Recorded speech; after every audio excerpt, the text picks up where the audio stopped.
67 años cargando a esta familia sobre mis hombros, y mi propio hijo me escribe: mamá, queremos distancia. No nos busques más. Así, sin más. Como si fuera una extraña molestando en su puerta. Como si no hubiera parido a ese hombre, como si no hubiera vendido mi casa para pagar sus deudas, como si no hubiera criado a sus hijos cuando él y Mariana se iban de vacaciones. El mensaje llegó un martes por la tarde. Yo estaba preparando el té de manzanilla que tanto me calma los nervios, cuando el teléfono vibró sobre la mesa de la cocina. César. Mi hijo. Mi único hijo. Pensé que tal vez me preguntaría por la cena del domingo, o si podía cuidar a los nietos otra vez. Pero no. Mamá, Mariana y yo hemos decidido que necesitamos espacio. Creemos que es mejor que no nos busques por un tiempo. Esperamos que lo entiendas. Leí el mensaje 3 veces.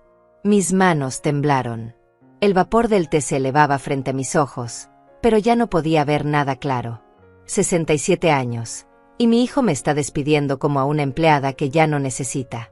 Pero lo que más me dolió no fue el mensaje. Fue ver que Mariana había puesto un me gusta a esas palabras. Esa mujer que llegó a nuestras vidas hace 8 años, que nunca trabajó un día, que vivió en la casa que yo pagué, que usa la ropa que yo compré. Ella, que me sonreía en las cenas familiares mientras planeaba esto. Ella le dio me gusta a mi despedida. Dejé el teléfono sobre la mesa y me senté en silencio. El reloj de la pared marcaba las 4:30. Afuera, los niños jugaban en el patio del vecino. La vida seguía normal para todos, menos para mí. Mi propio hijo me había borrado de su vida con un mensaje de texto. Me levanté y caminé hasta la ventana. Ahí estaba el imán en la refrigeradora que decía: la familia es todo. Un regalo de César del Día de las Madres pasado. ¡Qué ironía! La familia es todo, hasta que ya no te necesitan. Pensé en llamarlo. Pensé en ir a su casa. Pensé en rogarle que me explicara que había hecho mal. Pero entonces recordé las palabras de mi madre: Teresa, la dignidad no se ruega. Se mantiene en silencio. Volví a leer el mensaje. Esperamos que lo entiendas. Como si fuera mi obligación entender que me desecharan. Como si fuera natural que una madre aceptara ser borrada de la vida de su hijo sin explicaciones. Cerré los ojos y respiré profundo. El aroma del té aún flotaba en el aire, mezclado con el perfume de las flores que había cortado esa mañana del jardín. Flores que había plantado pensando en que algún día mis nietos jugarían entre ellas. Flores que ahora parecían marchitarse ante mis ojos. ¿Cuántas veces había lavado la ropa de César cuando era niño? ¿Cuántas noches en vela cuando tenía fiebre? ¿Cuántas cenas preparé esperando que llegara de la escuela? ¿Cuántas veces dije que no a mis propios deseos para poder darle lo que él necesitaba? Y ahora, cuando tengo 67 años, cuando mis fuerzas ya no son las mismas, cuando mis manos tiemblan al cargar las bolsas del mercado, mi propio hijo me dice que soy un problema en su vida. Pero hay algo que César no sabe. Algo que Mariana no calculó en su pequeño plan. Algo que descubrirían muy pronto. Durante todos estos años, mientras ellos creían que yo era la que dependía de ellos, yo fui la que pagó el alquiler de su casa. Yo fui la que avaló su préstamo para el auto. Yo fui la que transfiere dinero a su cuenta cada mes para que puedan vivir como les gusta. Yo fui la que firmó como garante en el préstamo para su negocio que nunca funcionó. Mariana creyó que era muy inteligente manipulando a mi hijo. Creyó que podía chantajearme emocionalmente para que siguiera siendo su banco personal. Creyó que una mujer de 67 años se quebraría ante el rechazo de su hijo. Se equivocó. El teléfono vibró de nuevo. Un mensaje de Mariana. Hola, suegra. Espero que no te molestes por la decisión de César. Sabes que te queremos, pero necesitamos nuestro espacio como familia. Nuestro espacio como familia. Como si yo no fuera familia. Como si no hubiera dado mi vida entera para que ellos pudieran tener ese espacio que tanto necesitaban. Leí el mensaje de Mariana 1, 2, 3 veces. Cada palabra era como una puñalada, pero también como una revelación. Ahora entendía perfectamente cuál era el juego. Querían alejarme, pero no querían perder mi dinero. Querían que me sintiera culpable, rechazada, desesperada. Querían que fuera a rogarles que me dejaran seguir siendo su banco personal. Tomé mi teléfono y escribí una sola palabra. Perfecto. Esa noche, Mientras ellos celebraban su libertad, yo hice algunas llamadas. Al banco, a la inmobiliaria, al concesionario. A las 5:30 de la mañana siguiente, César me había llamado 31 veces. Pero esa parte viene después. Primero, déjame contarte cómo llegamos hasta aquí. Como una madre que dio todo por su familia, terminó siendo tratada como un obstáculo en la vida de su propio hijo. Para entender cómo llegué a este momento, debo regresar al principio. Cuando César tenía 12 años y su padre nos abandonó una madrugada de enero, dejando solo una nota sobre la mesa de la cocina. No puedo más. Perdóname. Así de simple. Como si una familia fuera algo que puedes descartar cuando te cansas.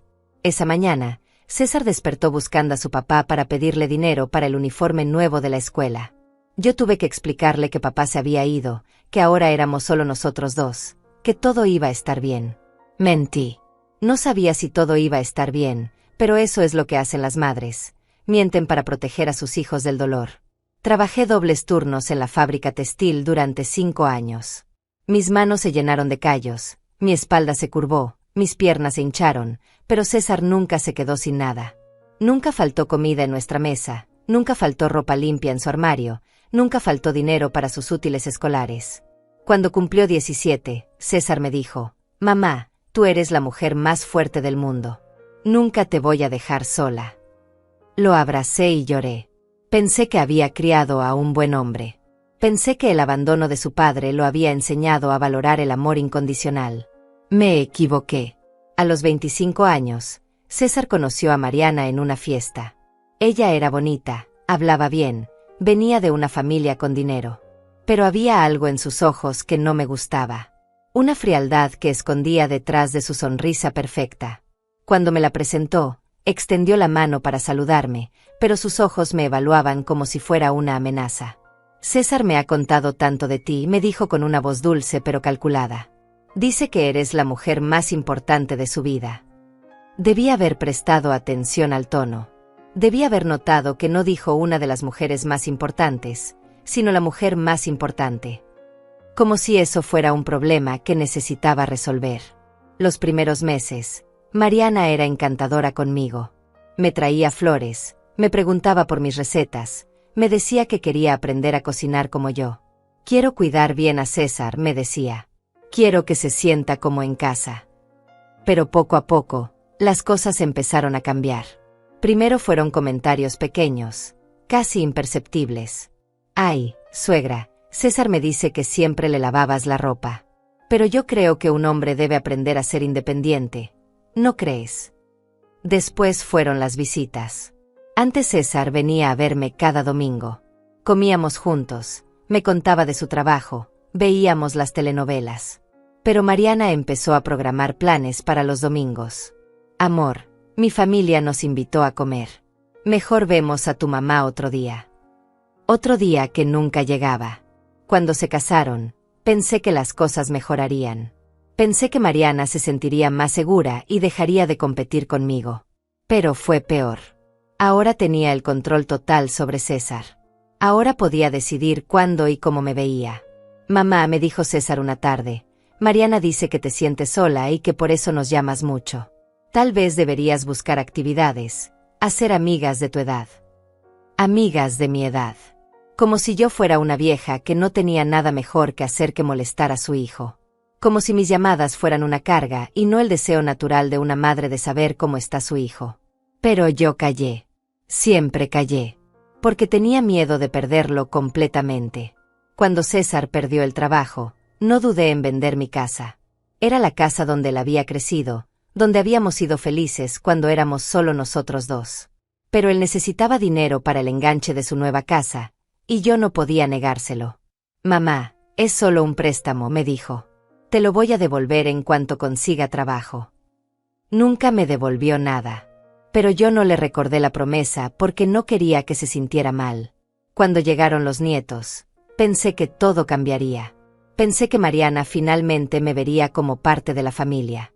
Los cuidé cuando estaban enfermos, los llevé a la escuela cuando César y Mariana tenían cosas que hacer, les preparé sus comidas favoritas. «Suegra, eres un tesoro», me decía Mariana. «No sé qué haríamos sin ti». Pero cuando mis nietos me preguntaban si podían quedarse a dormir en mi casa, Mariana siempre tenía una excusa. Ay, mi amor, la abuela no tiene espacio o la abuela está muy cansada para cuidarlos. Yo vivía en un departamento pequeño porque había vendido mi casa por ellos. Yo estaba cansada porque trabajaba para poder ayudarlos económicamente. Pero ellos nunca lo dijeron así. Siempre me hacían ver como si fuera mi culpa no poder darles más.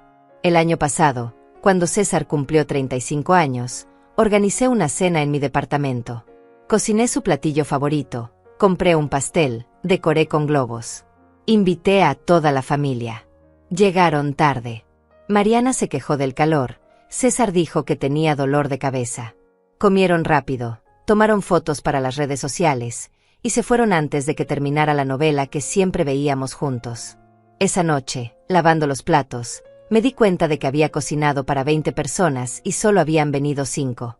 Me di cuenta de que había gastado el dinero de mi medicamento para comprar ese pastel que apenas probaron. Me di cuenta de que había esperado toda la semana esa cena que para ellos fue solo una obligación. Pero aún así, cuando César me abrazó al despedirse y me dijo gracias, mamá, estuvo delicioso, yo sonreí. Porque eso es lo que hacen las madres, sonríen aunque el corazón se les esté partiendo. Ahora, leyendo ese mensaje donde me desechan como a un objeto usado, entiendo que todos estos años no fui una madre. Fui una empleada no remunerada que ellos podían contratar y despedir cuando les convenía. Pero hay algo que no calcularon en su pequeño plan. Hay algo que van a descubrir muy pronto. 3 meses antes del mensaje que cambió todo, noté algo extraño. Mariana había comenzado a hacerme preguntas muy específicas sobre mis propiedades. No de manera directa, nunca fue directa. Mariana era demasiado inteligente para eso. Sus preguntas llegaban envueltas en conversaciones casuales, como bombas escondidas en ramos de flores. Suegra, ¿sabes que César me contó que tienes algunos terrenos por el lado de su abuela? Debe ser bonito tener propiedades familiares. Yo siempre he soñado con tener algo así para dejarles a mis hijos. Yo, como siempre, caí en la trampa. Le conté que sí, que tenía 2 terrenos que mi madre me había dejado. Uno en el pueblo donde crecí, otro en las afueras de la ciudad. Nada muy valioso, pensaba yo. Solo tierra con algunos árboles frutales y recuerdos de mi infancia. ¡Ay, qué hermoso!, me dijo Mariana, con esa sonrisa que ahora sé que era pura calculación. Seguramente valen mucho ahora que la ciudad ha crecido tanto. No le di importancia. Pensé que era solo curiosidad. Pensé que tal vez estaba imaginando el futuro, pensando en la herencia que algún día recibiría César. Nunca imaginé que estaba haciendo inventario de mis bienes como un ladrón planificando un robo. La segunda señal llegó cuando César me pidió que fuéramos juntos al banco. Mamá, quiero que actualices tu testamento. Ya han pasado muchos años desde que papá murió, y las cosas han cambiado. Tienes nietos ahora, tienes una nuera. Deberías poner todo en orden. Me pareció razonable. César siempre había sido responsable con los temas legales. Fuimos al banco un viernes por la mañana. Yo firmé papeles, actualicé beneficiarios, hice lo que cualquier madre responsable haría. Me aseguré de que mi hijo tuviera todo lo que yo poseía cuando ya no estuviera. Pero ahora, recordando esa visita, me doy cuenta de detalles que entonces ignoré. César conocía demasiado bien los procedimientos del banco. Hablaba con los empleados como si ya hubiera estado ahí antes. Y cuando el ejecutivo me preguntó si quería agregar a alguien más como beneficiario, César respondió por mí: no, ella solo me tiene a mí. Yo me encargo de todo. La tercera señal fue la más obvia, pero también la que más negué. Mariana empezó a invitarme a cenas familiares donde la conversación siempre giraba hacia el mismo tema, lo difícil que era para las personas mayores manejar sus propiedades. Mi abuela, decía Mariana sirviendo el postre, se estresaba mucho con los impuestos de sus casas. Al final decidió pasarle todo a mi papá para que él se encargara. Dice que ahora duerme más tranquila. O la historia de su tía, que había dado poder legal a su hijo mayor para que manejara sus cuentas. O la vecina que había vendido su casa para mudarse a un departamento más pequeño y había puesto el dinero a nombre de su hija. Es lo más inteligente, decía Mariana, mirándome directamente a los ojos. Los hijos saben mejor cómo manejar estas cosas. Y así los padres pueden disfrutar su vejez sin preocupaciones. Vejez. Esa palabra me dolía cada vez que la decía. Yo tenía 67 años, no 107. Aún podía manejar mis propios asuntos, aún podía tomar mis propias decisiones. Pero Mariana hablaba de mí como si fuera una anciana senil que necesitaba que otros pensaran por ella. La cuarta señal fue cuando encontré documentos en mi mesa de cocina. Documentos que yo no había dejado ahí. Había ido a la tienda a comprar medicamentos para mi presión arterial. Cuando regresé, encontré papeles legales esparcidos sobre la mesa, junto a un bolígrafo y una nota de César. Mamá, estos son los documentos que te mencioné. Revísalos cuando tengas tiempo. No hay prisa. Pero yo nunca le había pedido documentos. Nunca había mencionado ningún trámite legal. Los papeles eran contratos de cesión de derechos, poderes notariales, documentos de transferencia de propiedades. Todo con mi nombre, todo esperando mi firma. Esa noche no pude dormir. Caminé por mi pequeño departamento, pensando, ¿cómo habían llegado esos papeles ahí? ¿Cuándo César había hecho una copia de mi llave? ¿Cuánto tiempo llevaba planeando esto? Guardé los documentos en una caja de zapatos, en el fondo de mi armario. No los firmé, pero tampoco los devolví. Quería entender qué estaba pasando antes de hacer cualquier movimiento. La quinta señal fue la más dolorosa. Mariana comenzó a excluirme de las reuniones familiares, pero de una manera tan sutil que yo misma dudaba si era real o si era mi imaginación. Suegra, lo siento tanto, pero ya habíamos organizado esta cena desde hace semanas. No quise molestarte porque sé que los jueves tienes tu clase de tejido. Yo nunca tuve clases de tejido los jueves. Pero cuando traté de explicárselo, Mariana me miró con una sonrisa condescendiente. Ay, suegra, tal vez lo confundiste con otro día.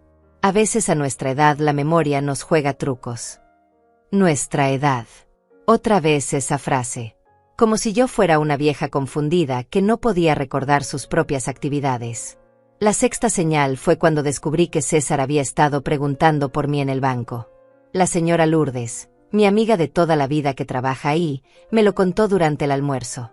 Teresa, tu hijo vino la semana pasada preguntando por tus cuentas. Dijo que estaba preocupado porque a veces olvidas pagar tus servicios.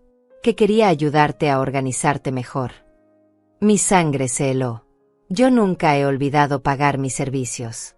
Tengo un calendario donde marco cada pago, cada fecha importante. Mis finanzas están perfectamente organizadas, más organizadas que las de muchas personas de la mitad de mi edad. ¿Qué le dijiste?, le pregunté a Lourdes. Nada, por supuesto. Le dije que no podía darle información sin tu autorización. Pero me pareció raro, Teresa. Tu hijo parecía saber demasiado sobre tus movimientos bancarios. Esa noche, revisé todos mis documentos. Mis estados de cuenta, mis contratos, mis papeles legales. Todo estaba en orden, todo estaba en su lugar.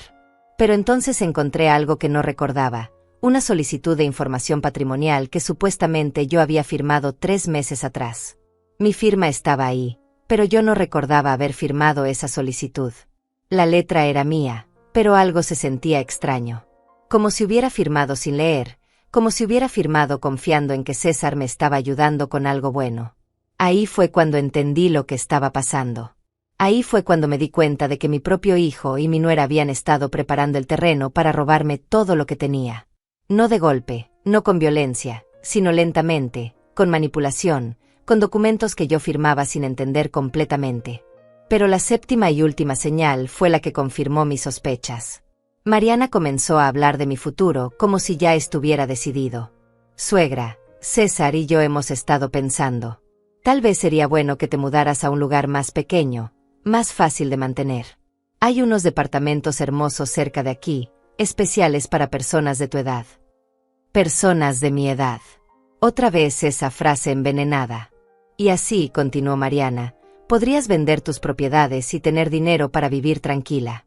César y yo podríamos ayudarte a administrar todo. Ahí estaba el plan completo. Querían que vendiera mis propiedades, que me mudara a un lugar más pequeño y barato, y que les diera a ellos el control de mi dinero. Querían convertirme en una persona dependiente, en una carga que ellos manejarían según sus conveniencias. Pero cometieron un error que les costaría caro. Creyeron que yo era una vieja ingenua que firmaría cualquier papel que me pusieran enfrente. Creyeron que podían manipularme con culpa y chantaje emocional. Creyeron que mi amor de madre me haría ciega ante su traición. Se equivocaron. Después de descubrir los documentos y las mentiras, me quedé en silencio. Un silencio que duró semanas. No era el silencio de la derrota, sino el silencio de alguien que finalmente entiende que está en guerra y necesita planificar su estrategia. César y Mariana interpretaron mi silencio como sumisión. Creyeron que me había rendido, que había aceptado mi lugar como la abuela conveniente que firmaría todo lo que me pusieran enfrente. Pero mi silencio era diferente. Era el silencio de una mujer que había vivido 67 años, que había sobrevivido al abandono, a la pobreza, a la traición, y que finalmente entendía que su propia familia la había estado cazando como depredadores. Las semanas siguientes fueron las más solitarias de mi vida. César dejó de visitarme. Sus llamadas se volvieron esporádicas, frías, siempre con el mismo pretexto. Mamá, estamos muy ocupados con el trabajo y los niños. Como si el trabajo y los niños fueran nuevos en sus vidas. Como si antes no hubieran tenido tiempo para mí cuando me necesitaban. Mariana, por su parte, comenzó a enviarme mensajes que parecían cariñosos pero que ahora podía leer entre líneas. Suegra, espero que estés bien. Nosotros estamos muy estresados con algunos temas legales. Cuando tengas tiempo, tal vez podríamos conversar sobre esos documentos que te dejó César. Los documentos. Siempre volvían a los documentos. Pero yo no estaba perdiendo el tiempo llorando por su abandono. Estaba investigando. Estaba descubriendo la verdad completa de lo que habían estado planeando. Mi primera parada fue la oficina de mi abogado, el licenciado Tarcisio Rivas. Un hombre mayor, de confianza, que había manejado los asuntos legales de mi familia durante décadas. Le llevé todos los documentos que César había dejado en mi mesa. Señora Teresa, me dijo después de revisarlos cuidadosamente, estos documentos son muy serios. Si usted los firma, prácticamente le estaría dando a su hijo el control total de sus propiedades. ¿Qué significa eso exactamente?, le pregunté, aunque ya intuía la respuesta. Significa que él podría vender sus terrenos, manejar sus cuentas bancarias, tomar decisiones sobre sus propiedades sin consultarle. Usted mantendría la propiedad en papel, pero él tendría todo el poder de decisión. Mi corazón se aceleró. ¿Y si yo no quiero firmar? Entonces no firme. Nadie puede obligarla. Pero señora Teresa, debo decirle algo más. Su hijo ya inició algunos trámites. Ha estado preguntando sobre sus propiedades en el registro público. Ha solicitado copias de sus escrituras. Sentí como si me hubieran dado un golpe en el estómago. ¿Puede hacer eso? Sí, porque es su heredero directo. Legalmente, tiene derecho a solicitar esa información. Pero lo preocupante es que lo esté haciendo sin consultarle a usted. Salí de la oficina del abogado con más preguntas que respuestas, pero con una certeza. Mis sospechas eran correctas. César y Mariana habían estado planeando esto durante meses, tal vez años. Mi segunda parada fue el banco donde había actualizado mi testamento. La señora Lourdes me recibió con su sonrisa de siempre, pero pude ver la preocupación en sus ojos. Teresa, me da mucho gusto verte. Espero que estés bien. Lourdes, necesito que me digas la verdad. ¿Qué exactamente le dijiste a César cuando vino a preguntar por mis cuentas? Lourdes suspiró. Teresa, tu hijo ha venido 3 veces. No una, 3. La primera vez preguntó por tus cuentas de ahorro. La segunda vez preguntó por tus inversiones. La tercera vez trajo documentos que decía que tú habías firmado, autorizándolo a recibir información. ¿Qué documentos? Una autorización para que él pudiera revisar tus estados de cuenta. Decía que tú le habías pedido que te ayudara a organizarte mejor porque a veces te confundías con las fechas. Otra mentira. Otra manipulación. Y tú le diste la información. No, Teresa. Algo no me cuadraba. Tu hijo parecía saber demasiado sobre tus movimientos financieros. Hablaba de tus transferencias mensuales, de tus pagos automáticos. Información que solo alguien con acceso a tus cuentas podría conocer. ¿Qué quieres decir? Teresa, creo que alguien más tiene acceso a tus cuentas. Alguien que puede ver tus movimientos, tus saldos. Y no creo que seas tú quien le dio esa información. Esa noche, revisé minuciosamente todos mis documentos bancarios. Busqué en cada papel, en cada contrato, en cada autorización que había firmado en los últimos años. Y ahí estaba, una autorización que había firmado 2 años atrás, cuando César me dijo que era para que él pudiera ayudarme en caso de emergencia. Mamá, es solo por precaución, me había dicho. Si te pasa algo, si tienes un accidente, yo podré manejar tus cuentas para pagar tus gastos médicos. Había sonado razonable. Había sonado como algo que un hijo responsable haría por su madre. Pero ahora entendía que había sido el primer paso de su plan. Durante 2 años, César había estado monitoreando mis finanzas, sabiendo exactamente cuánto dinero tenía, cuánto gastaba, cuánto podía darles. Mi tercera parada fue la más dolorosa, la casa de mi vecina, la señora Fernanda Villás. Ella había sido testigo de muchas de las visitas de César y Mariana a mi departamento. Había visto cosas que yo, en mi ceguera de madre, había preferido ignorar. Teresa, me dijo Fernanda mientras me servía café, me da mucho gusto que finalmente hayamos tenido esta conversación. He estado preocupada por ti durante meses. ¿Por qué? Porque he visto cómo te tratan tu hijo y tu nuera. He visto cómo llegan a tu casa cuando no estás, cómo revisan tus cosas, cómo se van con papeles en las manos. ¿Has visto eso? Sí, Teresa. Varias veces. La última vez, Mariana salió de tu departamento con una caja llena de documentos. Cuando le pregunté si tú estabas bien, me dijo que te estaban ayudando a organizarte porque, a veces las personas mayores se confunden con los papeles importantes. Punto. Personas mayores. Otra vez esa frase. Como si mi edad fuera una enfermedad que me incapacitara para manejar mi propia vida. ¿Y qué más has visto? He visto cómo hablan de ti cuando creen que nadie los escucha. El mes pasado, cuando salían de tu departamento, escuché a Mariana decirle a César, ya casi está todo listo. Solo falta que firme los últimos papeles y podremos proceder. ¿Proceder con qué? No lo sé, Teresa. Pero no sonaba como algo bueno. Esa noche, me senté en mi pequeña sala con una taza de té de manzanilla y todas las piezas del rompecabezas finalmente encajaron. César y Mariana habían estado ejecutando un plan perfecto. Primero, me habían aislado emocionalmente, haciéndome sentir como una carga. Después, habían comenzado a obtener acceso a mi información financiera y legal. Finalmente, habían empezado a preparar los documentos que les darían control total sobre mis propiedades. Y todo lo habían hecho usando mi amor de madre en mi contra. Habían usado mi deseo de ayudarlos, mi miedo a perderlos, mi necesidad de sentirme útil en sus vidas. Pero habían cometido un error fatal. Habían subestimado mi inteligencia. Habían creído que una mujer de 67 años sería fácil de manipular, que no me daría cuenta de lo que estaba pasando hasta que fuera demasiado tarde. Se equivocaron. Esa noche, tomé una decisión. No iba a confrontarlos. No iba a gritarles ni a llorarles. No iba a rogarles que me explicaran por qué me estaban traicionando. En lugar de eso, iba a hacer lo que ellos habían hecho, iba a planificar en silencio. Pero mi plan no era para robarles. Mi plan era para protegerme y para mostrarles que habían cazado a la presa equivocada. Al día siguiente, comencé mi propia investigación. Quería saber exactamente qué habían estado haciendo, qué documentos habían firmado a mis espaldas, qué mentiras habían dicho sobre mí. Quería entender completamente la extensión de su traición antes de actuar. Porque una cosa había aprendido en 67 años de vida: la mejor venganza no es la que se ejecuta con ira, sino la que se planifica con inteligencia. La mañana siguiente a mi conversación con Fernanda, me desperté con una claridad mental que no había sentido en meses. Por primera vez en mucho tiempo, tenía un propósito que no tenía nada que ver con complacer a mi familia o con sacrificarme por otros.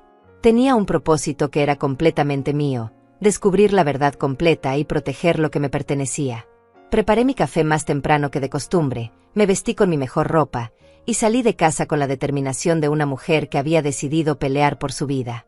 No iba a ser una víctima.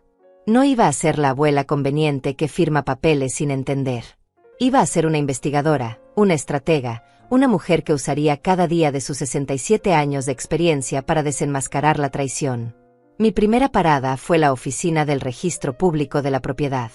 Un edificio gris y frío donde los funcionarios parecían cansados de la vida, pero donde se guardaban todos los secretos de las propiedades de la ciudad. Llevé mis documentos de identidad y pedí hablar con el encargado. «Señora, ¿en qué podemos ayudarla?», me preguntó un hombre joven con lentes. «Quiero revisar el historial de consultas sobre mis propiedades», le dije con una firmeza que me sorprendió a mí misma. «¿Consultas?» «Sí. Quiero saber quién ha estado preguntando por mis terrenos, cuándo y qué información han solicitado». El joven me miró con curiosidad, pero accedió a ayudarme. Después de una hora de búsqueda en sus archivos, encontró lo que yo temía descubrir. «Señora Olivares, su hijo César ha estado aquí 6 veces en los últimos 8 meses. Ha solicitado copias de sus escrituras, ha preguntado por el valor catastral de sus propiedades y ha consultado sobre los procedimientos para transferencia de bienes». 6 veces. 8 meses. Mi hijo había estado planeando esto desde mucho antes de que yo siquiera sospechara algo. «¿Y qué más?», pregunté, aunque ya intuía que había más. También solicitó información sobre procedimientos de sucesión anticipada y sobre los requisitos para que una persona mayor transfiera sus bienes a sus herederos. Sucesión anticipada. Como si yo ya estuviera muerta. Como si fuera una anciana incapaz de manejar mis propios asuntos. ¿Hay algo más que deba saber? Sí, señora. Su hijo también preguntó específicamente sobre qué hacer si el propietario original se opone a la transferencia. Le dijimos que en ese caso necesitaría una evaluación médica que comprobara incapacidad mental. Sentí como si me hubieran abofeteado. Evaluación médica. Incapacidad mental. Mi propio hijo estaba preparándose para declararme loca si yo no cooperaba con su plan. Salí del registro público con las piernas temblorosas, pero con la mente más clara que nunca.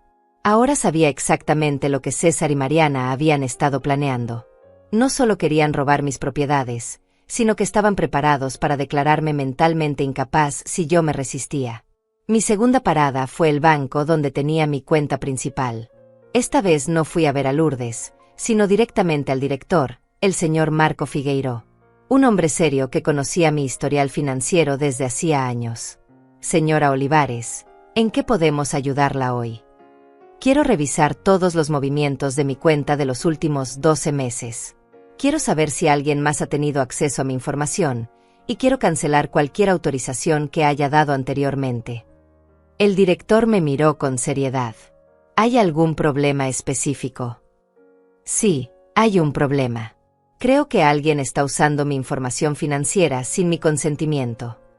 Durante la siguiente hora, revisamos cada movimiento de mi cuenta. Cada depósito, cada retiro, cada transferencia. Y ahí estaba el patrón que yo había intuido pero no había querido ver. Cada mes, yo transfería dinero a la cuenta de César. Dinero para el alquiler, dinero para la comida, dinero para gastos de los niños. Pero también había otras transferencias que yo no recordaba haber autorizado.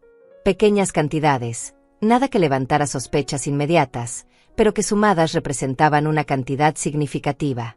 «Señora Olivares», me dijo el director, «estas transferencias fueron autorizadas con su clave personal. Pero noto que todas se realizaron en horarios inusuales, muy tarde en la noche o muy temprano en la mañana». «Yo no hago transferencias a esas horas», le dije. «Yo apenas sé usar la computadora». «Eso es lo que me preocupa. Alguien más conoce su clave y la está usando». Inmediatamente cambié todas mis claves y cancelé cualquier autorización que hubiera dado anteriormente. Pero el daño ya estaba hecho. Durante meses, César había estado sustrayendo dinero de mi cuenta usando mi propia clave de acceso. «¿Cómo pudo obtener mi clave?», le pregunté al director. «Señora, recuerda haber dado su clave a alguien, tal vez para ayudarla con algún trámite». Y entonces lo recordé. 3 meses atrás, cuando César me había ayudado a pagar mis servicios por Internet. «Es más fácil si lo hacemos en línea», mamá me había dicho.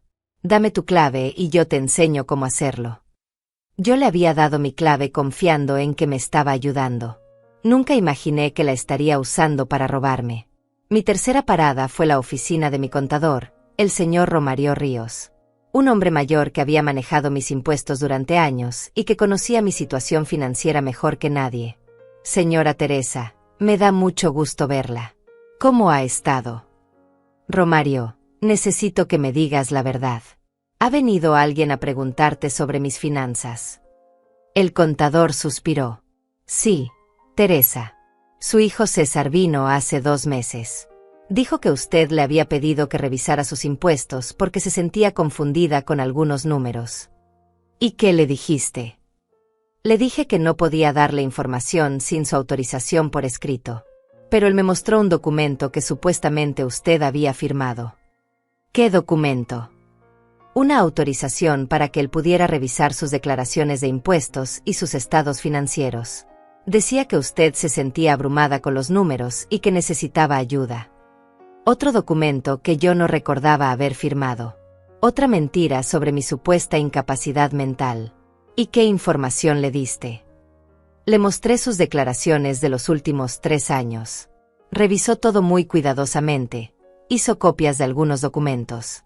Parecía muy interesado en el valor de sus propiedades y en sus ingresos por alquiler. ¿Ingresos por alquiler? Sí, Teresa. Los ingresos que usted recibe por rentar uno de sus terrenos. Yo había olvidado completamente ese detalle. Uno de los terrenos que había heredado de mi madre estaba rentado a una familia que pagaba una cantidad pequeña pero constante cada mes. Dinero que se depositaba automáticamente en mi cuenta y que yo ya ni siquiera notaba. ¿Cuánto dinero estamos hablando? No es mucho mensualmente, pero acumulado durante años representa una cantidad considerable. Además, el terreno ha aumentado mucho de valor con el crecimiento de la ciudad. Ahora entendía por qué César había estado tan interesado en mis propiedades. No solo querían la tierra, sino también los ingresos que generaba. Y probablemente sabían que el terreno valía mucho más de lo que yo imaginaba. Mi cuarta parada fue la más reveladora. Decidí visitar a la familia que rentaba mi terreno. Llevaba años sin verlos, confiando en que el dinero llegara automáticamente a mi cuenta. Pero necesitaba saber si César había estado interfiriendo también ahí. La señora Camila Rivas, la inquilina, me recibió con sorpresa. Señora Olivares, qué sorpresa verla. Hacía tanto tiempo que no venía por aquí. Camila, ¿cómo han estado? ¿Todo bien con el terreno? Sí, señora, todo perfecto. Aunque debo decirle que nos sorprendió mucho cuando su hijo vino a hablar con nosotros el mes pasado. Mi sangre se heló. Mi hijo vino aquí. Sí, señora. Nos dijo que usted le había pedido que revisara todos sus contratos de renta porque ya no podía manejar estos asuntos sola. Nos preguntó cuánto pagábamos, si estábamos contentos con el precio, si estaríamos interesados en comprar el terreno. ¿Y qué le dijeron? Le dijimos que estamos muy contentos pagando la renta, que no tenemos dinero para comprar. Pero su hijo nos dijo que tal vez podríamos llegar a un acuerdo, que él nos podría hacer un precio especial. César estaba planeando vender mi terreno. Estaba negociando con mis inquilinos a mis espaldas, usando mi supuesta incapacidad como excusa. ¿Hay algo más que deba saber? Sí, señora. Su hijo también nos preguntó si conocíamos a otras personas que pudieran estar interesadas en comprar propiedades en esta zona. Nos dijo que usted tenía más terrenos que quería vender. Más terrenos. César no solo quería vender uno, sino todos. Regresé a mi departamento esa tarde con la cabeza llena de información y el corazón lleno de una furia fría que nunca había sentido antes. Durante meses, mi hijo y mi nuera habían estado ejecutando un plan perfecto para robarme todo lo que tenía. Habían obtenido acceso a mi información financiera, habían falsificado documentos, habían mentido sobre mi capacidad mental y habían comenzado a negociar la venta de mis propiedades. Pero habían cometido un error fatal. Habían subestimado a la mujer que los había criado, que había sobrevivido a la pobreza, al abandono, a la traición. Habían creído que una madre siempre sería ciega ante la traición de sus hijos. Se equivocaron. Esa noche, saqué una libreta nueva y comencé a escribir.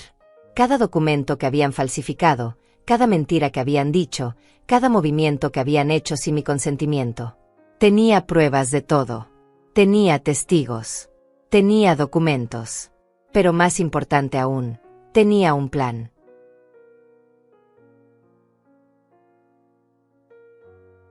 Mientras yo pasaba mis días investigando la traición de mi propia familia, descubriendo cada mentira y cada documento falsificado, César y Mariana vivían sus vidas como si nada hubiera pasado. Como si no acabaran de planear el robo más cruel que existe, el robo de una madre por parte de su propio hijo. Todos los días, desde mi ventana, los veía salir de su casa.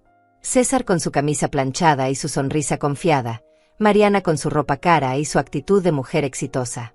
Subían a su auto último modelo, ese auto que yo había ayudado a pagar, y se iban a vivir su vida perfecta financiada con mi dinero.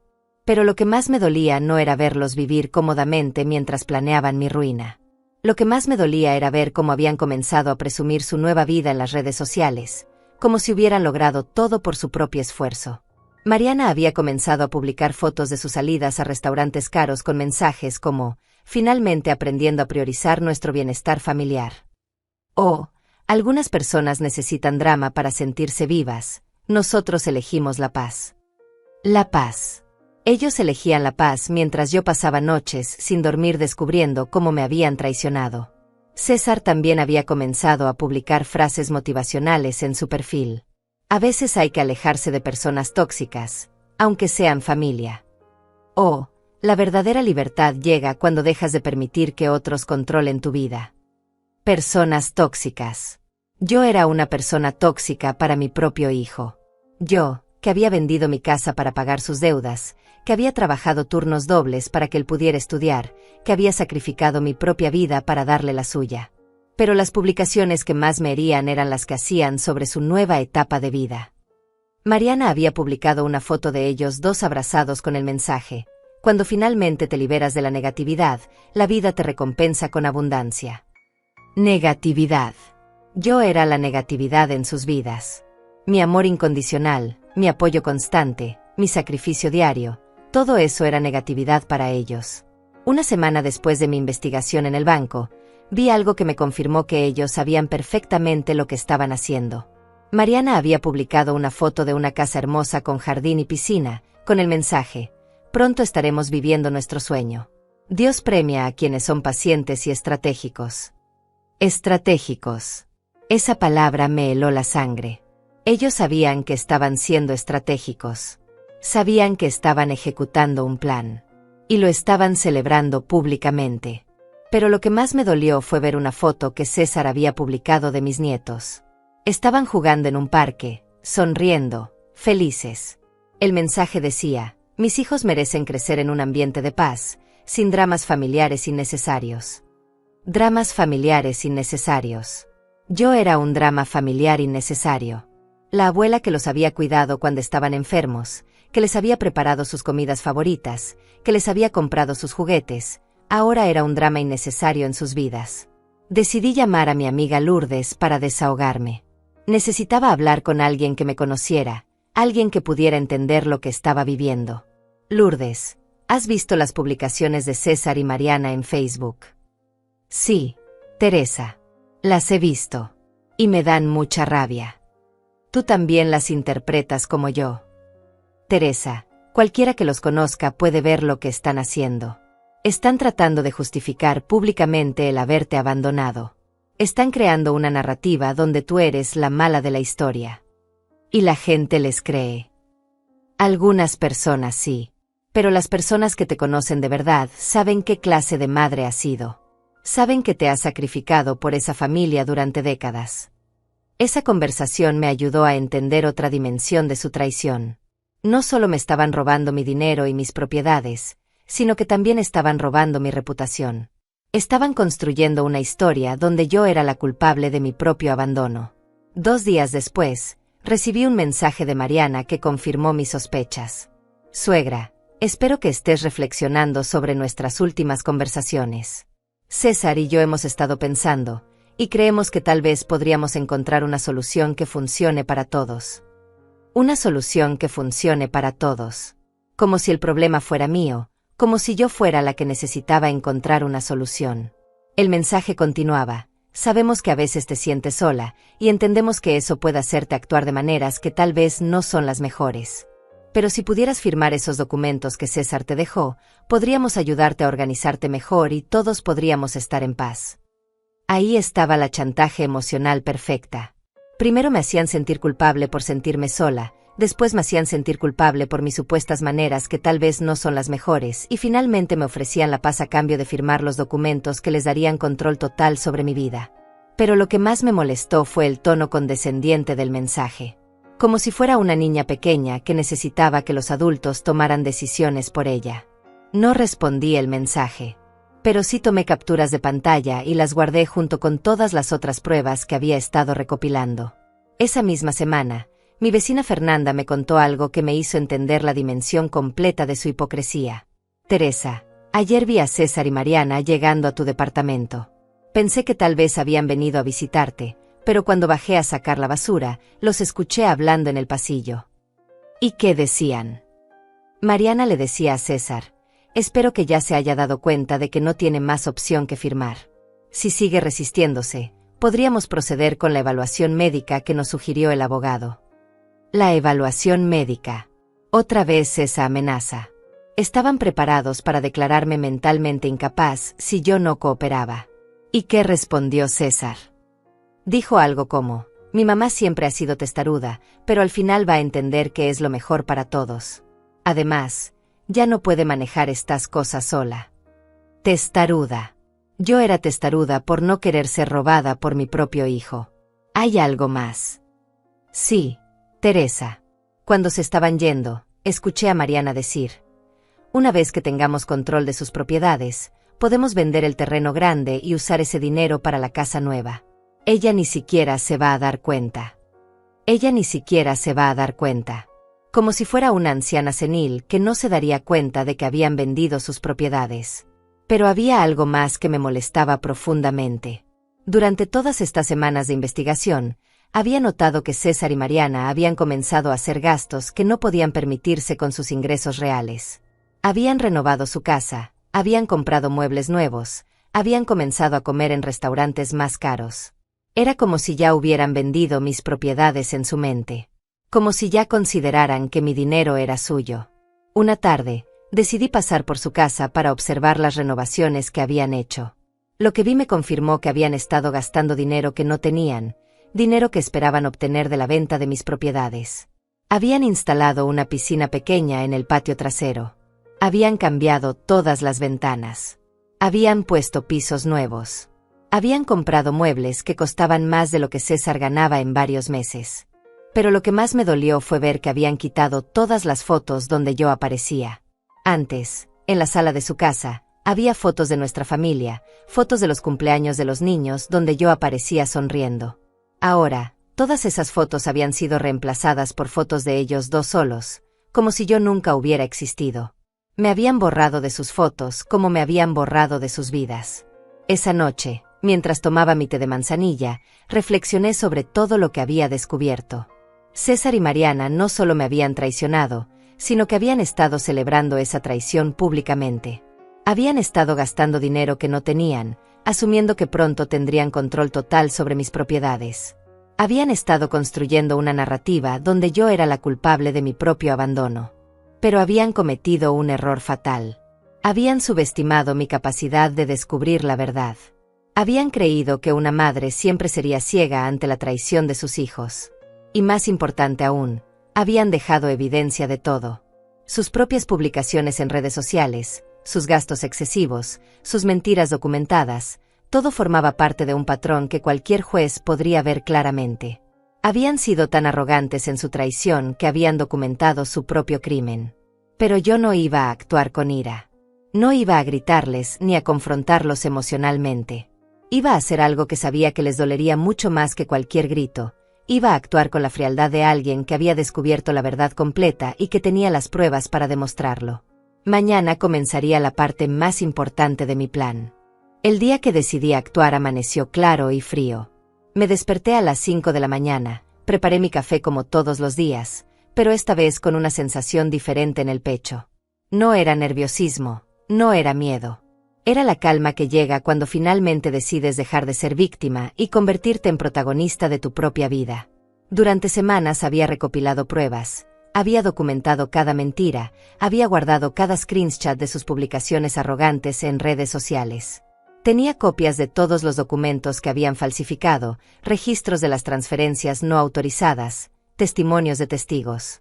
Tenía todo lo que necesitaba para demostrar que mi propio hijo había estado planeando robarme durante meses. Pero no iba a confrontarlos en privado. No iba a darles la oportunidad de manipularme con lágrimas falsas o promesas vacías. Iba a hacer lo que ellos habían hecho. Iba a actuar públicamente, con documentos, con pruebas, con la frialdad de alguien que ya no tiene nada que perder. Mi primera acción fue la más importante. Fui al banco a primera hora de la mañana para ejecutar la parte más crucial de mi plan. Señor Figueiro, le dije al director, quiero suspender todas las transferencias automáticas que tengo programadas. También quiero congelar la cuenta que uso para las transferencias mensuales a mi hijo. ¿Está segura, señora Olivares? Esto significa que todas las obligaciones que usted cubre mensualmente quedarán sin financiamiento. Estoy completamente segura. También quiero que me proporcione un estado de cuenta detallado de todos los movimientos de los últimos 12 meses, especialmente las transferencias no autorizadas que detectamos la semana pasada. El director procesó mi solicitud sin hacer más preguntas. En menos de una hora, había cortado el flujo de dinero que había estado alimentando la vida cómoda de César y Mariana durante años. Pero eso era solo el principio. Mi segunda parada fue la oficina de mi abogado, el licenciado Tarcisio Rivas. Llevé conmigo todas las pruebas que había recopilado y una solicitud muy específica. Licenciado, quiero que revoque inmediatamente todas las autorizaciones que he dado a mi hijo durante los últimos años. También quiero que inicie los trámites para denunciar el uso no autorizado de mi información financiera. Señora Teresa, ¿está segura de que quiere proceder con esto? Una vez que iniciemos estos trámites, no habrá vuelta atrás. Licenciado, mi hijo ha estado planeando declararme mentalmente incapaz para robar mis propiedades. Ha estado usando mi información bancaria sin mi autorización. Ha estado negociando la venta de mis terrenos a mis espaldas. No hay vuelta atrás porque él ya cruzó todas las líneas. El abogado revisó cuidadosamente todos los documentos que le había llevado. Su expresión se fue volviendo más seria con cada página que leía. Señora Teresa, esto es muy grave. Su hijo podría enfrentar cargos penales por falsificación de documentos y uso no autorizado de información financiera. Eso ya no es mi problema, licenciado. Mi problema era proteger lo que es mío, y eso es exactamente lo que estoy haciendo.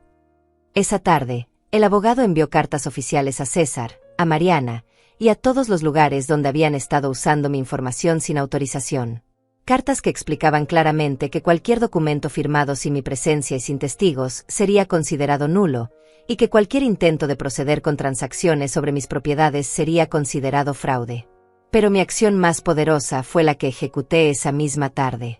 Llamé a mi amiga Lourdes y le pedí que me ayudara con algo muy importante. Lourdes, necesito que me ayudes a escribir una carta. Una carta que voy a enviar a toda la familia, a todos los vecinos, a todos los que conocen a César y Mariana. ¿Qué tipo de carta? Una carta donde explico exactamente lo que han estado haciendo. Con pruebas. Con documentos. Con la verdad completa. Pasamos toda la tarde escribiendo esa carta. No era una carta emocional llena de reproches. Era una carta fría, documentada, que explicaba paso a paso todo lo que habían hecho. La carta comenzaba así: a todos los que conocen a mi hijo César Olivares y a mi nuera Mariana, durante los últimos meses, ustedes han visto publicaciones en redes sociales donde ellos justifican haber cortado contacto conmigo. Han leído frases sobre alejarse de personas tóxicas y elegir la paz. Lo que no saben es la verdad completa de por qué realmente tomaron esa decisión. Después procedí a explicar, con documentos adjuntos, cada parte de su plan. Las consultas no autorizadas en el registro público, las transferencias bancarias realizadas con mi clave personal, los documentos falsificados, las mentiras sobre mi supuesta incapacidad mental, las negociaciones secretas para vender mis propiedades. La carta terminaba con una frase que había pensado cuidadosamente. No escribo esto buscando lástima o tratando de crear drama. Escribo esto porque la verdad merece ser conocida. Porque cuando alguien planea robarle a su propia madre y después se presenta como víctima, la única defensa es la transparencia completa. Esa noche, enviamos la carta por correo electrónico a más de 50 personas. Familiares, vecinos, amigos de la familia, compañeros de trabajo de César, padres de familia de la escuela de mis nietos. Todos los que habían visto las publicaciones arrogantes de César y Mariana ahora conocerían la verdad completa.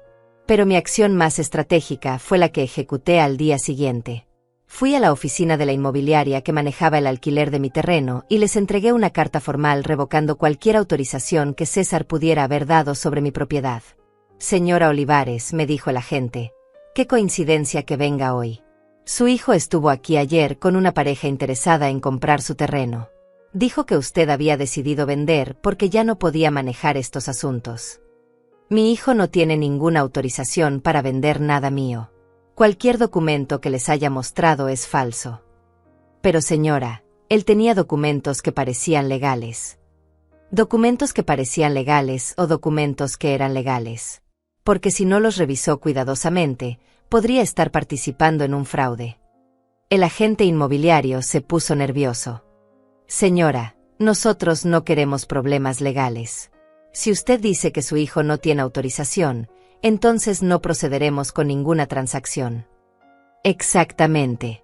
Y si mi hijo vuelve a aparecer aquí con más documentos falsos, llamen inmediatamente a la policía. Esa tarde, también fui a ver a la familia que rentaba mi terreno. Necesitaba asegurarme de que entendieran que César no tenía ninguna autorización para negociar con ellos. Señora Camila, le dije, necesito que sepan que mi hijo no tiene autorización para vender esta propiedad. Cualquier oferta que les haya hecho es fraudulenta. Señora Olivares, nos da mucho gusto saber eso. La verdad es que nos sentíamos muy presionados. Su hijo nos había dicho que si no comprábamos pronto, tendríamos que desalojar porque usted necesitaba vender urgentemente. Otra mentira. Otra manipulación. César había estado presionando a mis inquilinos con mentiras sobre mi situación financiera. Al final del día, había ejecutado cada parte de mi plan. Había cortado el financiamiento que les permitía vivir cómodamente, había revocado todas las autorizaciones que habían estado usando, había expuesto públicamente su plan de robo, y había protegido legalmente todas mis propiedades. Pero lo más importante, había hecho todo esto sin gritar, sin llorar, sin suplicar. Había actuado con la frialdad de alguien que conocía completamente la verdad y que tenía las pruebas para demostrarlo. Esa noche, me senté en mi pequeña sala con mi té de manzanilla y esperé. Sabía que pronto tendría noticias de César y Mariana. Sabía que cuando descubrieran que sus cuentas estaban congeladas, que sus planes habían sido expuestos, que toda su estrategia había colapsado, iban a reaccionar. Pero ya no me importaba cómo reaccionarían. Ya no era la madre desesperada que rogaba por amor. Ahora era una mujer que había recuperado su poder, su dignidad y su control sobre su propia vida. El teléfono sonó a las 5:30 de la mañana. Era César. No respondí la primera llamada, ni la segunda, ni la tercera. Cuando finalmente decidí responder, después de la llamada número 31, mi voz era tan fría como el hielo. Hola, César. Mamá. ¿Qué está pasando? ¿Por qué suspendiste las transferencias? ¿Por qué está congelada la cuenta? Ah, ¿ahora sí soy tu mamá? Pensé que había quedado claro que querían distancia. Mamá, por favor, necesitamos hablar. Esto es un malentendido. No, César. Esto no es un malentendido. Esto es exactamente lo que parece, la consecuencia de sus acciones. Y colgué el teléfono. Por primera vez en meses, dormí profundamente. La reacción de César y Mariana fue exactamente lo que había esperado. Pánico total. Después de las 31 llamadas de esa madrugada, llegaron los mensajes desesperados, después las visitas no anunciadas, después los intentos de manipulación que ya conocía tan bien. El primer mensaje de Mariana llegó 2 horas después de que colgué el teléfono a César. Suegra, por favor, necesitamos hablar. Creo que hay un malentendido muy grande. César está muy preocupado por usted. Un malentendido. Como si haber descubierto su plan completo de robo fuera un simple malentendido. No respondí. Había aprendido que el silencio era mucho más poderoso que cualquier palabra. El segundo mensaje llegó esa misma tarde. Suegra, no entendemos qué está pasando. ¿Por qué está actuando así? Los niños se están preguntando por la abuela. Esto nos está afectando a todos. Los niños. Por supuesto que iban a usar a mis nietos como chantaje emocional. Era su arma más poderosa y lo sabían. Pero yo ya no era la misma mujer que se derretía ante la mención de sus nietos. Había aprendido que los chantajistas siempre usan lo que más amas en tu contra. Tampoco respondí ese mensaje. El tercer día comenzaron las visitas. César llegó a mi departamento a las 7 de la mañana, tocando la puerta con desesperación. Desde mi ventana pude verlo. Pude ver cómo había cambiado en solo 3 días. Su ropa arrugada, su cabello despeinado, sus ojos rojos de no dormir. Mamá, abre la puerta. Necesitamos hablar. Esto es una locura. No abrí. Me quedé sentada en mi silla, tomando mi café, escuchando cómo mi propio hijo se desesperaba afuera de mi puerta. Mamá, por favor. Los niños no pueden pagar la escuela. No podemos pagar el alquiler. Vas a dejar que tus propios nietos sufran por un malentendido. Ahí estaba otra vez la manipulación perfecta. Primero me convertían en la culpable de sus problemas financieros, como si no fuera su responsabilidad mantenerse a sí mismos. Después usaban a los niños como escudo, como si yo fuera responsable de las consecuencias de sus propias decisiones. Pero algo había cambiado en mí durante estas semanas de descubrimiento. Ya no me sentía culpable por no rescatarlos. Ya no sentía que fuera mi responsabilidad solucionar los problemas que ellos mismos habían creado. César estuvo en mi puerta durante 2 horas. Tocó, gritó, suplicó, amenazó. Pero yo no abrí. Cuando finalmente se fue, lo vi desde mi ventana. Caminaba como un hombre derrotado, con los hombros caídos y la cabeza baja. Esa misma tarde llegó Mariana. Su estrategia fue diferente, más calculada, más manipulativa. Suegra, soy Mariana. Sé que está ahí adentro. Por favor, déjeme explicarle lo que está pasando. Su voz era dulce, como cuando había llegado a nuestras vidas años atrás. Como cuando me traía flores y me decía que quería aprender mis recetas. Suegra, creo que alguien le ha estado llenando la cabeza de ideas falsas. César jamás haría nada para lastimarla. Él la ama. Nosotros la amamos. Alguien me había estado llenando la cabeza de ideas falsas. Como si yo fuera una anciana senil incapaz de descubrir la verdad por mí misma. Suegra, los niños están preguntando por qué la abuela está enojada con nosotros. No sabemos qué decirles. Usted siempre ha dicho que la familia es lo más importante. La familia es lo más importante. Mis propias palabras usadas en mi contra. Las mismas palabras que había dicho durante años mientras ellos planeaban robarme. Mariana estuvo en mi puerta durante 1 hora. Cuando se dio cuenta de que yo no iba a abrir, su tono cambió completamente. Señora Teresa, esto es ridículo. Usted no puede arruinar la vida de toda una familia por un capricho. Piense en sus nietos. Piense en las consecuencias de lo que está haciendo. Ahí estaba la verdadera Mariana. La que aparecía cuando las manipulaciones dulces no funcionaban. La que me gritaba como si yo fuera una niña pequeña que estaba haciendo una rabieta. Capricho. Descubrir que me estaban robando era un capricho. El 4.º día, César regresó con un enfoque diferente. Esta vez no vino solo, trajo a mis nietos. Desde mi ventana los vi parados en la entrada del edificio. Mis nietos de 8 y 10 años, confundidos, preguntándole a su papá por qué la abuela no quería verlos. Esa fue la prueba más difícil de todas. Ver a esos niños inocentes siendo usados como armas emocionales en contra mía. Ver cómo César había llevado a sus propios hijos a manipular a su abuela. Pero entonces recordé algo que había leído en los documentos que César había falsificado. En uno de ellos, él había planificado usar una parte del dinero de la venta de mis propiedades para mejorar el futuro educativo de los niños. Como si robar a su abuela fuera una inversión en el futuro de sus hijos. No bajé.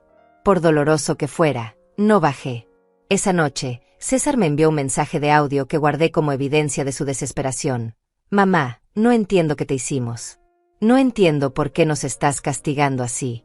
Los niños están preguntando si hicieron algo malo. Mariana está llorando todos los días. Yo no he podido dormir. Por favor, llámame. Por favor, hablemos. Somos familia. Somos familia. Ahora éramos familia, después de que me habían excluido de sus vidas, después de que habían planeado robarme, después de que me habían llamado tóxica y negativa. El quinto día llegó la noticia que había estado esperando. Mi abogado me llamó para confirmar que César había intentado usar uno de los documentos falsificados en el banco. Señora Teresa, su hijo fue al banco esta mañana con un poder notarial que supuestamente usted había firmado. Quería acceder a una de sus cuentas de inversión. Pero el banco lo rechazó porque ya habíamos enviado la revocación de todas las autorizaciones. ¿Y qué pasó? Su hijo se puso muy agresivo con los empleados del banco. Les gritó que era una emergencia familiar, que usted estaba actuando de manera irracional, que necesitaba el dinero para gastos médicos de los niños. Gastos médicos de los niños. Otra mentira desesperada. El banco amenazó con llamar a la policía si no se retiraba inmediatamente. Esa misma tarde, recibí una llamada de la inmobiliaria. César había regresado ahí también, esta vez con una mujer que se presentó como abogada. Señora Olivares, su hijo vino con una supuesta representante legal diciendo que usted había sufrido un episodio de confusión mental y que él tenía autorización legal para manejar sus propiedades. ¿Y qué les dijeron? Les dijimos que no procederíamos con ninguna transacción sin su presencia personal y sin documentos verificados por un notario independiente. La supuesta abogada se puso muy nerviosa cuando le dijimos eso. César estaba desesperado. Había llegado al punto de contratar a una abogada falsa para tratar de acceder a mis propiedades. El sexto día, la desesperación de Mariana alcanzó un nuevo nivel. Llegó a mi edificio con una estrategia que jamás pensé que usaría. Comenzó a contarles a los vecinos que yo estaba sufriendo de demencia senil. Mi vecina Fernanda me contó lo que había escuchado. Teresa, Mariana le estuvo diciendo a todo el mundo que tú te has vuelto paranoica, que crees que la familia te está robando, que necesitas ayuda médica pero que te niegas a recibirla. ¿Y qué le respondieron los vecinos? La mayoría la escuchó en silencio, pero yo le dije claramente que tú estás perfectamente bien, que hemos hablado durante estas semanas y que estás más lúcida que nunca. Mariana había comenzado a usar la estrategia que habían planeado desde el principio, declararme mentalmente incapaz. Pero lo estaba haciendo públicamente, desesperadamente, sin el plan cuidadoso que habían desarrollado antes. El séptimo día llegó el colapso total. César apareció en mi puerta a las 6 de la mañana, completamente deshecho. No gritó, no amenazó. Simplemente se sentó en el pasillo y comenzó a llorar. Mamá, decía entre sollozos. No sé qué hacer. No tenemos dinero para el alquiler. Van a desconectarnos los servicios. Los niños no entienden qué está pasando. Mariana dice que es mi culpa por no haber manejado mejor la situación contigo. Mi culpa. Hasta en su momento de colapso total, la culpa seguía siendo mía. Mamá, yo sé que cometimos errores. Sé que tal vez no te tratamos como debíamos. Pero por favor, no castigues a los niños. Ellos no tienen culpa de nada. Errores. Planear robarme durante meses era un simple error. Desde mi ventana lo observé durante horas. Vi cómo mi hijo, el hombre que había criado con tanto amor, se desmoronaba completamente ante las consecuencias de sus propias acciones. Pero ya no sentía el impulso de rescatarlo. Ya no sentía que fuera mi responsabilidad solucionar los problemas que él mismo había creado. Esa noche, César me envió el último mensaje que recibiría. Mamá, entiendo que estás enojada. Entiendo que tal vez hicimos cosas mal. Pero por favor, piénsalo. Somos tu única familia. Sin nosotros, vas a estar completamente sola. Completamente sola. Como si estar sola fuera peor que estar con personas que me traicionan y me roban. Pero César se equivocaba en algo fundamental. Yo no estaba sola. Tenía mi dignidad, tenía mi inteligencia, tenía mi fuerza. Tenía todo lo que ellos habían tratado de quitarme durante meses. Y más importante aún, tenía la paz que llega cuando finalmente dejas de permitir que otros te lastimen. 6 meses después del mensaje que cambió mi vida, me despierto cada mañana en mi nueva casa. Una casa pequeña pero luminosa que compré con la venta de uno de mis terrenos. Una casa donde cada objeto me pertenece realmente, donde cada decisión es mía, donde nadie puede entrar sin mi permiso. Mi rutina matutina se ha vuelto sagrada. Me levanto a las 6, preparo mi café en la cafetera nueva que me compré sin pedirle permiso a nadie, y salgo al pequeño jardín que he estado cultivando. Aquí tengo manzanilla, hierbabuena, rosas, y un pequeño árbol de limones que planté el día que me mudé.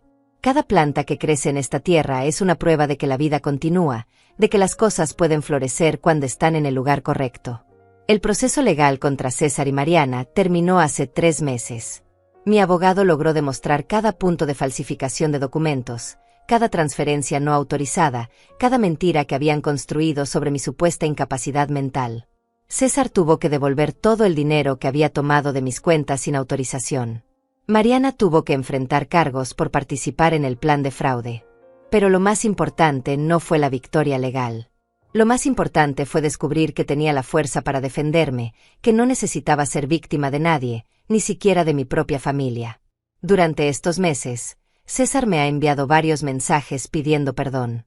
Mensajes largos donde explica que Mariana lo manipuló, que él realmente me ama, que nunca quiso lastimarme. Mensajes donde me suplica que le dé otra oportunidad, que piense en los nietos, que no destruya la familia por un error. No he respondido ninguno. No por rencor, no por ira, sino porque finalmente entendí algo fundamental. Las disculpas sin cambio real no significan nada. Y César sigue llamando error a algo que fue un plan deliberado de robo que duró meses. La semana pasada, mi vecina Fernanda me contó que César y Mariana tuvieron que mudarse a un departamento más pequeño, que vendieron el auto, que los niños cambiaron de escuela, que Mariana está trabajando por primera vez en años porque ya no tienen a nadie que financie su estilo de vida. ¿No te da tristeza?, me preguntó Fernanda. No, le respondí sin dudar. Me da paz. Porque es verdad. No siento tristeza al saber que finalmente están viviendo dentro de sus propias posibilidades. No siento culpa al saber que ya no pueden gastar dinero que no es suyo. Siento la paz profunda de alguien que ya no está siendo explotada. Hace 2 semanas, me encontré con mis nietos en el supermercado. Estaban con César, comprando lo básico, sin los lujos de antes. Cuando me vieron, corrieron hacia mí con una alegría genuina que me partió el corazón. Abuela, ¿por qué ya no nos visitas? ¿Por qué papá dice que estás enferma? Les expliqué, con palabras que pudieran entender, que a veces los adultos toman decisiones que lastiman a otros, y que cuando eso pasa, es necesario poner distancia para protegerse. Pero nosotros no te lastimamos, abuela. No, mi amor, ustedes no me lastimaron. Y cuando sean grandes y puedan tomar sus propias decisiones, siempre serán bienvenidos en mi casa. César se acercó mientras yo hablaba con los niños. Se veía mayor, más delgado, con una humildad en los ojos que nunca había visto antes. Mamá, me dijo en voz baja, podríamos hablar. No hay nada de qué hablar, César. Por favor. Solo 5 minutos. Necesito que sepas que... César, lo interrumpí con una calma que me sorprendió a mí misma. Tú no necesitas que yo sepa nada. Tú necesitas aprender a vivir con las consecuencias de tus decisiones. Pero mamá, los niños. Los niños están aprendiendo una lección muy valiosa, que las acciones tienen consecuencias. Es una lección que tú nunca aprendiste porque yo siempre te rescaté de todo. Me despedí de mis nietos con abrazos largos y besos en la frente. Les prometí que siempre los amaría, pero que no podía estar cerca de personas que me habían lastimado, sin importar que fueran familia. César no dijo nada más. Se quedó parado ahí, viendo cómo me alejaba, entendiendo finalmente que no había vuelta atrás. Ayer por la tarde, mientras regaba mis plantas, reflexioné sobre todo lo que había pasado. 67 años de vida, y finalmente había aprendido la lección más importante. No puedes salvar a personas que no quieren ser salvadas, y no puedes amar a personas que usan ese amor en tu contra. Durante décadas, había confundido el amor con el sacrificio. Había creído que ser buena madre significaba dar todo sin esperar nada a cambio, significa tolerar cualquier cosa con tal de mantener a la familia unida. Había creído que el amor incondicional significaba amor sin límites. Me equivoqué. El amor verdadero tiene límites. Tiene dignidad. Tiene respeto mutuo. El amor que no tiene límites no es amor, es codependencia disfrazada de virtud. Esta mañana, mientras tomaba mi café en el jardín, recordé las palabras que mi madre me había dicho cuando era joven. Teresa, enseña a la gente cómo tratarte por la forma en que te permites que te traten. Durante años, les enseñé a César y Mariana que podían tratarme como su banco personal, como su empleada no remunerada, como su chivo expiatorio emocional. Les enseñé que podían lastimarme sin consecuencias, que podían explotar mi amor sin límites. Pero finalmente les enseñé una lección diferente, que cada acción tiene una consecuencia, que cada traición tiene un precio, que cada mentira eventualmente se descubre. No fue una lección que di con gritos o con lágrimas. Fue una lección que di con silencio, con documentos, con la frialdad de alguien que había entendido completamente quién era y qué merecía.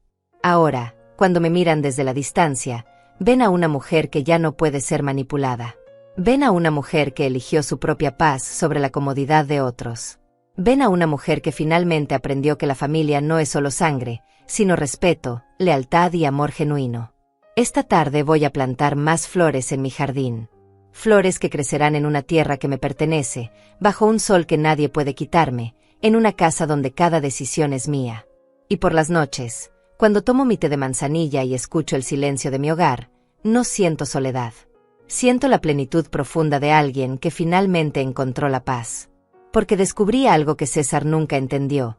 No necesito que nadie me ame si ese amor viene con traición. No necesito que nadie me visite si esas visitas vienen con mentiras. No necesito que nadie me llame familia si esa familia me trata como una enemiga.